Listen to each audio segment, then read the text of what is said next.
প্রিয় সাংবাদিক বন্ধুগণ, আপনারা ইতিমধ্যেই অবগত হয়েছেন ইউরোপীয় ইউনিয়নের মান্যবর রাষ্ট্রদূত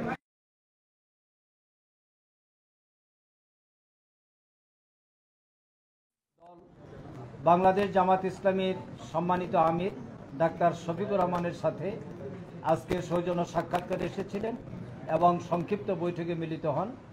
এই বৈঠকে ছিলেন নায়েবে আমির সাবেক এমপি ডাক্তার সৈয়দ আব্দুল্লাহ মোহাম্মদ তাহের, সহকারী সেক্রেটারি জেনারেল জনাব এহসানুল মাহবুব জুবায়ের। বৈঠকের উপরে সংক্ষিপ্ত পেশ করছেন সম্মানিত নায়েবে আমির ডাক্তার সৈয়দ আব্দুল্লাহ মোহাম্মদ তাহের। আমাদের মিটিংয়ে আমাদের প্রচার সম্পাদক আকন সাহেব ছিলেন। এখন আমরা অত্যন্ত ধন্য যে আমরা আমাদের পূর্বের আরেকজন সদস্য জনাব মোবারক হোসেন সাহেবকে পেয়েছি। সম্মানিত বন্ধুরা, আসসালামু আলাইকুম রহমতুল্লাহ। আপনারা ইতিমধ্যেই আমাদের মোহতারাম আমির জামাতের প্রেস ব্রিফিংয়ের মাধ্যমে জানতে পেরেছিলেন যে আমরা ইউরোপীয় ইউনিয়নের দাওয়াতে ব্রাসেলসে গিয়েছিলাম এবং সেখানে ইউরোপীয় ইউনিয়নের অন্তর্ভুক্ত বিভিন্ন প্রতিষ্ঠানের সাথে এবং সুইডেন গভর্নমেন্টের বিভিন্ন প্রতিষ্ঠানের সাথে আমরা সাক্ষাৎ করেছিলাম। সেখানে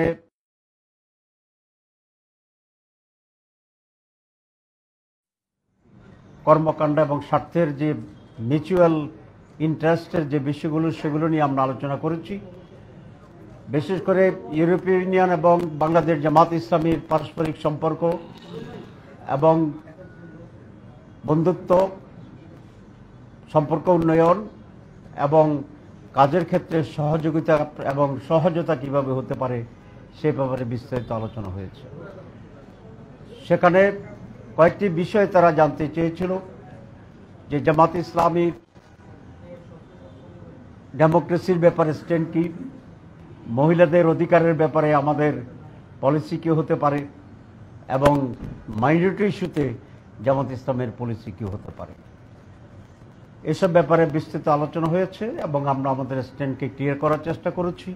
আমরা মনে করি তারা এটাতে কনভিন্সড হয়েছে এবং আপনারা জানেন যে বাংলাদেশের হাইয়েস্ট গার্মেন্টস এক্সপোর্ট হয়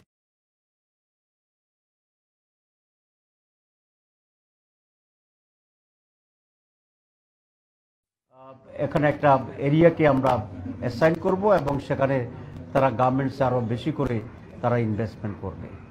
আজকে আমাদের সেই সফরের ফলো আপ প্রোগ্রাম হিসাবেই ইউরোপীয় ইউনিয়নের মান্যবর রাষ্ট্রদূত এসেছিলেন, তার সঙ্গে এসেছিল বলা হয়েছে।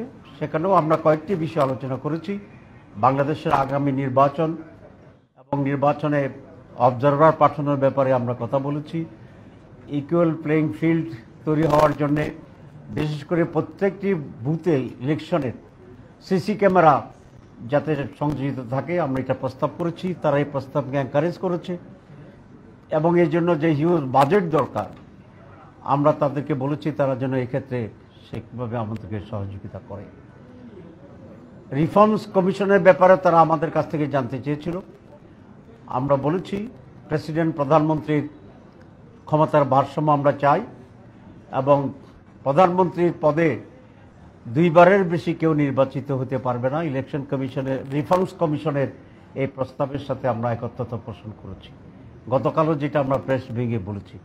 সুতরাং এই সকল বিষয়েই আজকে মূলত আলোচনা হয়েছে এবং তারা বলেছেন তারা বাংলাদেশের সাথে কাজ করবে এবং বাংলাদেশ জামাত ইসলামীর সাথেও তারা কাজ পারস্পরিক আলোচনার ভিত্তিতে আমরা দুই পক্ষই কিভাবে বেনিফিটেড হতে পারি এ বিষয়ে তার আলোচনা অব্যাহত থাকবে।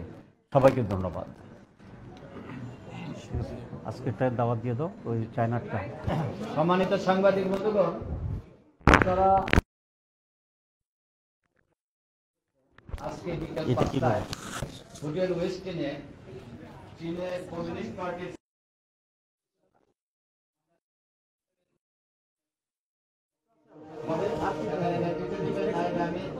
আন্দোলন আমরা আপনাদেরকে সেখানে আমন্ত্রণ জানাচ্ছি। ধন্যবাদ। একজন প্রশ্ন করতে এসেছে, দুইটা প্রশ্ন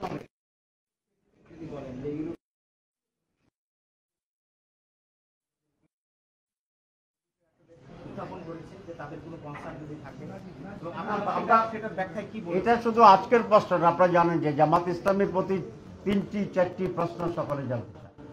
একটা হচ্ছে ওমেন পজিশন জামাত ইসলাম, টেরোরিজমের ব্যাপারে জামাত ইসলামের স্ট্যান্ড কি, এবং মাইনরিটির ব্যাপারে জামাতের ভূমিকা রাখবে। এটা একটা কমন প্রশ্ন, আজকাল সেই কমন প্রশ্ন হয়েছে। সুতরাং প্রশ্ন দাও, আমরা বলেছি নারীদের ব্যাপারে, পুরুষের ব্যাপারে, সকলের ব্যাপারে অত্যন্ত সচেতন, দৃঢ় এবং প্রত্যেকে তার রাইটস ভূমিকা পালন করবে। তারা বলেছিল যে মহিলাদের রিফর্ম কমিটি কিছু রিপোর্ট বেরিয়েছে, সেখানে আমরা একটা বিষয় আপত্তি করেছি যে সেখানে যৌনকর্মীদেরকে লাইসেন্স দেওয়া যে প্রস্তাবনা, এটি মহিলাদের জন্য অত্যন্ত লজ্জাজনক, ইনহিউম্যান এবং তাদের সম্মানের প্রতি আঘাত, অধিকারের প্রতি আঘাত। প্রত্যেকটা মানুষ তার সম্মান মর্যাদা দিয়ে বাঁচার জন্য প্রস্তাবনার সে অধিকারের বিপরীতে একটা আঘাত। সুতরাং এটাকে আমরা কন্ডেম করেছি, এটা আমরা তাদেরকে বলেছি। বাট আদারওয়াইজ মহিলাদের যে ভূমিকা, এটাকে আমরা এনকারেজ করি। তারা বলছে রাজনীতিতে মহিলাদের অংশগ্রহণের ব্যাপারে আমাদের সমর্থন। আমরা বলছি এক্ষেত্রে আমরা খুবই উদার। আমাদের মেম্বার ছিল, এখন আমাদের দলের 40 সদস্য আছে, যেটা আর কোনো দলের ভিতরে নেই। তো আমরা এগুলো ক্লিয়ার করছি বেশ স্পষ্টভাবে। Thank you very much.